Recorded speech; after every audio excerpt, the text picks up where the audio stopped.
my top books recommendation. My top book recommendations at this point.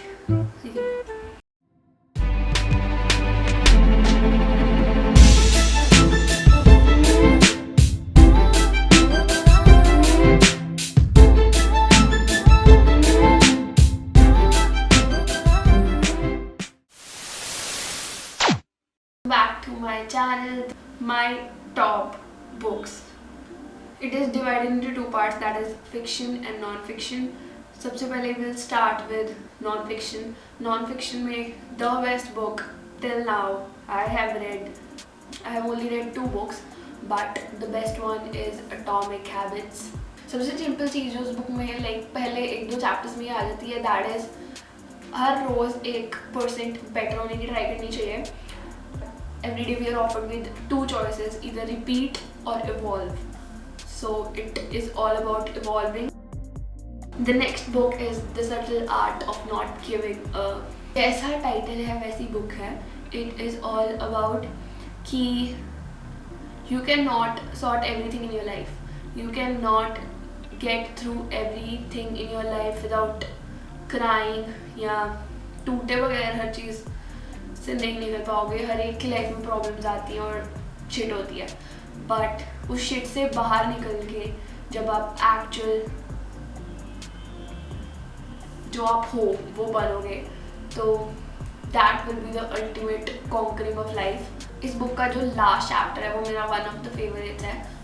Ending is all about कि जब सारा कुछ हो जाता है, जब सारा कुछ हमें मिल गया, जब हम एक ऐसे लाइक सिचुएशन में पहुंच गए कि बस अब सेलिब्रिटी है, तो जो बुक का ऑथर है वो एक क्लिफ पे खड़ा हुआ है एंड उस टाइम पे उसको डर भी लग रहा है कि अगर मैं एक और स्टेप लूँगा तो मैं नीचे गिर जाऊँगा, मेरी लाइफ ख़त्म हो जाएगी.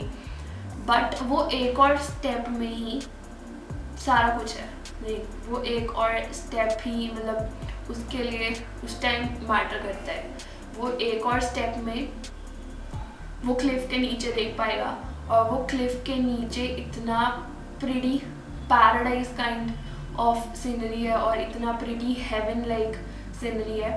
और वो फिर हिम्मत करके वो क्लिफ के नीचे देखता है और उसे समझ आ जाता है कि मतलब it's all about taking steps and living life. और मतलब at the end of the day problems कुछ भी नहीं है.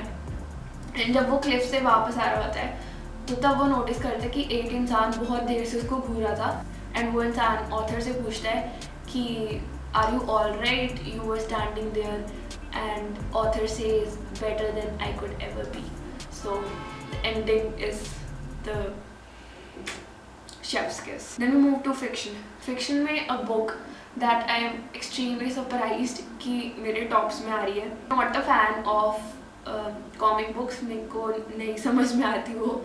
एक काइंड ऑफ कॉमिक बुक जो मेरी इस बुक रिकमेंडेशंस वीडियो में है is Captain Underpants, specifically Captain Underpants and the terrifying return of Tippy Tinkle Trousers. Believe me, मेरे को भी थोड़ी अजीब लगती है, बट मैंने 2-3 चैप्टर्स पढ़े हैं और मैं ये बुक हमेशा लाइक खोल के रख देती थी. एक बार ही मैंने खोल के रखी थी, नेक्स्ट टाइम लॉकडाउन चल रहा था तो कुछ करने को था नहीं, तो आई वाज लाइक यही पढ़ लेते हैं. तो मैंने 2-3 चैप्टर पढ़े, बहुत स्लो थे. एंड पे जाके जब असली पत्ते खुलते हैं ना उस बुक के, जब पता लगता है कि अच्छा वो चीज़ इसलिए हुई थी और वो चीज़ इसलिए हुई थी, और मतलब क्या अजीब ही तरीके से उन्होंने प्लॉट ट्विस्ट किया है एंड पे. That is like worth to read at least once. दोबारा मैं अभी नहीं पढ़ने वाली. Next is Palace of Illusion. अभी लाइक मैंने जितने भी इंडियन ब्लॉगर्स या यूट्यूबर्स के वीडियो देखे हैं about book recommendations, they all से Palace of Illusions, Palace of Illusions बहुत ईजी रीड है, पढ़ो और मतलब अच्छी है. इट इज़ ईजी रीड है, no doubt. It is about Mahabharata, Draupadi के वर्जन से. एंड हमें इतना मतलब लाइक जैसे हमें बचपन में महाभारत पढ़ाई हुई है हिंदी में, बट आंसर्स रट्टे मारे हुए हैं बस, तो उतनी ही पता थी. तो इन डिटेल लाइक अगर किसी को महाभारत में इंटरेस्ट है तो वो है. प्लस इस बुक में बहुत तगड़े प्लॉट ट्विस्ट हैं एल से। और दूसरी बात कि लाइक ऑब्वियसली हम सब ने स्टोरी के वर्जन्स में महाभारत पढ़ी है कि मतलब ऐसे ऐसे ऐसे हुआ था, बट जब वो द्रौपदी के वर्जन से हम पढ़ेंगे तो उसमें लाइक उसकी अपनी फीलिंग्स होंगी। महाभारत में जब सब लोग लड़ रहे थे तो वो कैसे फील कर रही थी और मतलब वो सब। And obviously the title of the book is palace of illusions, तो लाइक द्रौपदी का palace I don't think mostly लोगों ने सुना होगा, मतलब जो महाभारत में इतने इंटरेस्टेड नहीं है, but the palace was really beautiful जैसे उन्होंने बुक में डिस्क्राइब किया। It was the palace of illusions, so I believe you should read it once. Next is like एक हॉलीवुड मूवी जो मैंने बहुत बार ही देखी है बट मेरे को क्लियरली नहीं समझ में आई। Like Hunger Games is a movie जो मैंने कम से कम 7-8 बार ही देखी होगी टीवी पे, बट मेरे को टिल डेट मूवी से तो पूरी स्टोरी नहीं समझ में। तो I read the book, I was damn interested. मैंने पहली बुक पढ़ी एंड ओ माई गॉड, मतलब हर टाउन से 2-2 लोग चूज करके भेजे जाते हैं और वो जाके टाउन 1 में एक हंगर गेम्स नाम का एक बैटल होता है, वहाँ पे लड़ते हैं एंड लड़ते हैं, लेजिट लड़ते हैं। 24 लोग उस अरीना में जाते हैं बट एक्चुअल रूल्स आर कि उसमें से सिर्फ एक ही बंदा बाहर आ सकता है। एंड उस अरीना में जो लोग जाएंगे वो चिट्स के थ्रू निकाले जाते हैं। Like in every town 12 to 18 years का कोई भी इंसान एलिजिबल है, चिट्स निकाली जाती हैं। चिट्स में जिसका नाम आ गया उसको जाना ही पड़ेगा until and unless someone volunteers for them. So the main character Katniss, उसकी सिस्टर का नाम आ जाता है and she cannot let her go because she is just 12 years old and she is legit a child. So वो उसके लिए volunteer कर देती है एंड वहाँ से एक्चुअल स्टोरी शुरू होती है। इसके बाद सब स्पॉइलर में चला जाएगा, तो दैट्स इट। उसकी आगे सीरीज है, लाइक उसकी आगे 3 बुक्स हैं। Second one is catching fire, बहुत इंटेंस बुक्स हैं, तो रिकमेंडेशन। उसके बाद is my favourite genre, that is murder mysteries, suspense thrillers, murder mysteries, crime books are my favorite. CID fan. Great author in this field is Karen McManus. उनकी mostly सारी books are like crime related and murder mysteries. So the first book I read by her is One of Us is Lying. First of all, great book. End का plot twist इतना immense तगड़ा है, मतलब you'll be like क्या हुआ, हालात बदल दिए, जज्बात बदल। One of us is lying में 4 main characters and that is Nate Macaulay, Brown and Rogers, Addy Prentiss and Cooper Clay. And it is a multi narrator book, तो लाइक इन चारों के पॉइंट ऑफ व्यू से हम story पढ़ने वाले हैं। ऑल्दो वो सेम स्टोरी के लाइक पार्ट्स हैं बट हर एक बंदे की अपनी अलग ही लाइफ चल रही है, तो आपको एक ही बार में लाइक 4 लाइफ जीने का मौका मिलता है। Basically they all study in a school called Bayview High, जो like gossip capital kind of है अपने टाउन का। वहाँ पे एक गॉड स्टूडेंट है इनके साथ जिसका नाम है साइमन।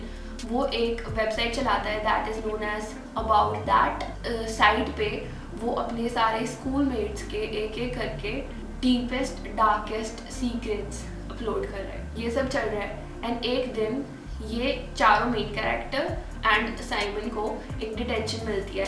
ये पांचों के पांचों डिटेंशन में जाते हैं बट सिर्फ 4 लोग डिटेंशन के बाहर आते हैं। साइमन की डिटेंशन में डेथ हो जाती है और ये पहले चैप्टर में ये सब हो रहा है। टर्न आउट होता है कि जिस दिन उसकी डेथ होती है उसके नेक्स्ट डे ही उसकी वेबसाइट पर एक और डीपेस्ट डार्केस्ट सीक्रेट डल जाता है।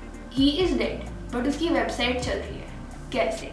तो आगे लाइक स्टोरी में प्लॉट ट्विस्ट खुलते हैं, सारे लाइक इन्वेस्टिगेशन होती है, सब कुछ हो रहा है एंड एट एंड का प्लॉट ट्विस्ट इज मतलब यू विल बी लाइक ये क्या हुआ, ये कैसे हुआ, कब हुआ। इसकी सीक्वल बुक है One of us Is Next. One of us Is Next is about Maeve, Knox and Phoebe.